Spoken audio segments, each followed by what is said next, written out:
ठीक है। और थोड़ी सी मैं स्पष्टता यहाँ पर, क्योंकि राजनीतिक विश्लेषक हमारे साथ सूर्या मैथिल साहब हैं, तो बताइए, थोड़ा सा आप ही क्लियर कीजिए, ये कोर्स करेक्शन करने की कोशिश की गई है या फिर जिस तरह से मेरे सहयोगी कह रहे हैं कि विपक्ष बाद में कहता है, जो विपक्ष कह ही रहा है तो खुद ही आगे आकर ये नसीहत दे देना। धन्यवाद आपको। पहले तो पूरे देश को भारत माता की जय, वंदे मातरम। और अभी मैं सुन रहा था जो विश्लेषण किया आपके पत्रकार महोदय ने, तो मैं ये सहमत हूँ कि जब कभी भी कुछ नाराज़गी यदि राष्ट्रीय स्वयंसेवक संघ के नेतृत्व को होती है तो वो बैठकों के माध्यम से अपना जो मैं ये कहूँ कि बात है वो भाजपा तक पहुँचाई जाती है। और अभी मैं सुन रहा था, कह रहे थे कि तमाम जीत मिलने के बाद भी इंडी गठबंधन को उत्तर प्रदेश में जो अशांति जीत मिली, तो मैं एक बात नहीं समझ पा रहा हूँ कि सरकार एनडीए की बनी है, सबसे ज़्यादा सांसद भारतीय जनता पार्टी के आए हैं, ये बवाल जो मचा है, ये बवाल केवल और केवल 40 चल हो जा शुरू।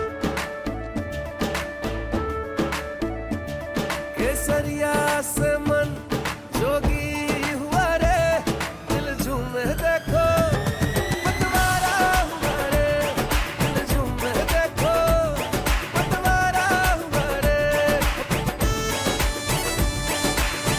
हर पल मनाओ केसरी त्योहार। विमल बोलो जुबान केसरी। 50 सीटें जो भाजपा की कम हुई है उसके ऊपर बचा है, लेकिन इसमें इंडी गठबंधन को कहाँ एज मिल गया, कहाँ उसको अशती सफलता मिल गई पिछले 4 चुनावों में, ये समझने का विषय है। लगातार 4 बार से राहुल गांधी जी जो फेल हुए हैं उस पर कोई विवेचना नहीं हो रही, 295 का जो नारा दिया गया उस पर कोई विवेचना नहीं हो रही, लेकिन संघ जो कि भाजपा का पितृ संगठन है, यदि उन्होंने कुछ कहा, भाजपा को यदि कोई दिशा दिखाने की कोशिश की, यदि उनको लगा ऐसा, तो उस पर हम लोग विवेचना कर रहे हैं। आप समझिए कि ये जिस प्रकार से भाजपा की और एनडीए की जीत को कम करके दिखाने का जो एक जो ये सारा समीकरण चल रहा है, ये बहुत हास्यास्पद है। और मैं इसको ऐसे देखता हूं कि जैसे एक छात्र जो कि कभी भी पास ना होने की आशा रखता हो, वो गलती से अगर ग्रेस मार्क्स से पास हो जाए तो वो ढोल धमक मचाता है, लेकिन जो छात्र 99% लेके आता हो उसकी 90% अगर आ जाते हैं तो उस पर विवेचना शुरू हो गई। और मैं सहमत भी हूं आपसे, होनी भी चाहिए।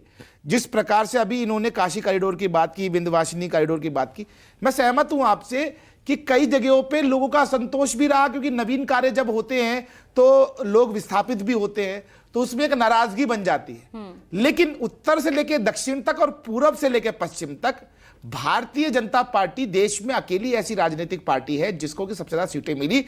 बनस्पत जो गठबंधन उनके सामने इकट्ठे होकर लड़ रहे थे उनकी सीटें उनसे कम है। तो मेरा यह कहना है कि ये जो विवेचना, और अभी इंद्रेश जी का जो बयान आप कह रहे हैं, इंद्रेश जी ने अभी स्टेटमेंट एक और भी तो दिया है।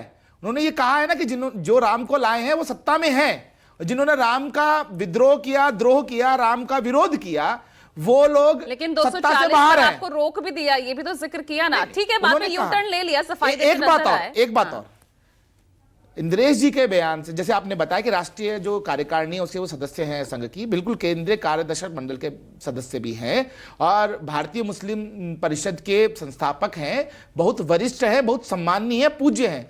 लेकिन उनके जो बयान उन्होंने दिया था, उस बयान से राष्ट्रीय स्वयंसेवक संघ ने खुद को अलग किया। ये उनकी निजी राय थी, और जब किसी की निजी राय होती है तो वो निजी राय वो अपने हिसाब से रखता है। लेकिन अहंकार वाली बात तो यहाँ मोहन भागवत ने भी की थी ना। कौन से किस अहंकार की वो बात कर रहे थे फिर?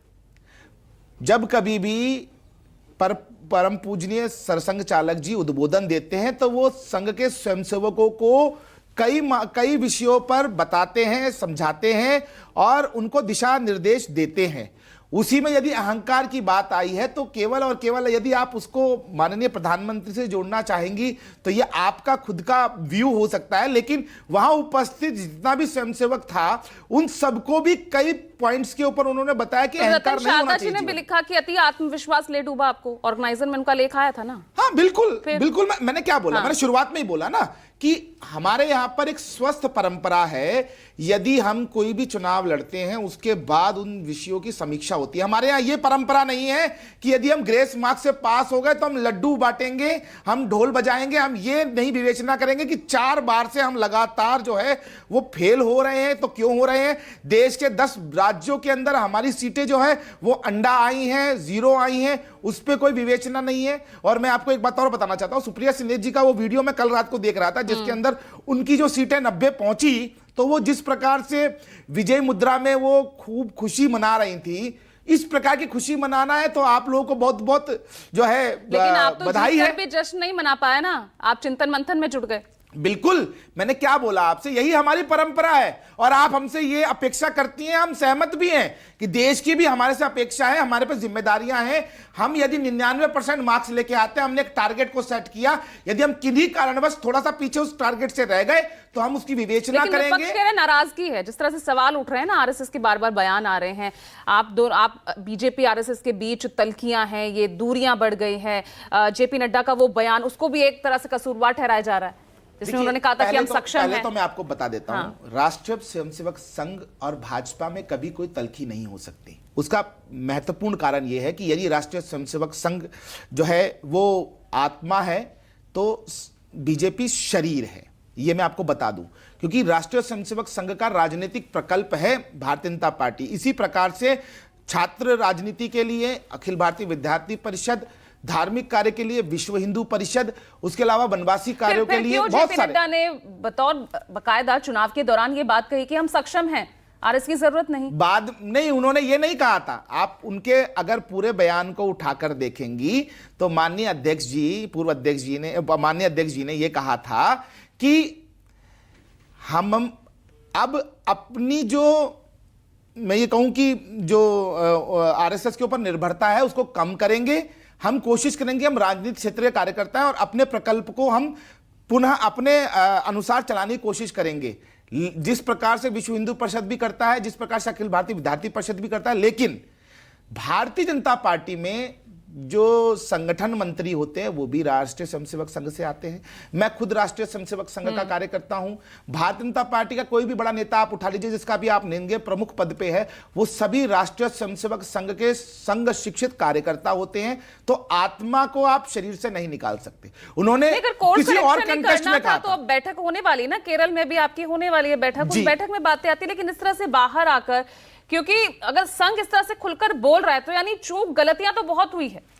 बिल्कुल, मैंने क्या कहा आपको कि यदि कहीं कोई गलती है, स्वस्थ परंपरा है ये कि यदि कोई नाराजगी हुई तो उसका उन्होंने बोल दिया, तो इसमें कोई परेशानी वाली बात होनी नहीं चाहिए। इस पर समीक्षा हो रही है, अगर मुझको कोई बताएंगे तो मैं उसको समझूंगा ना।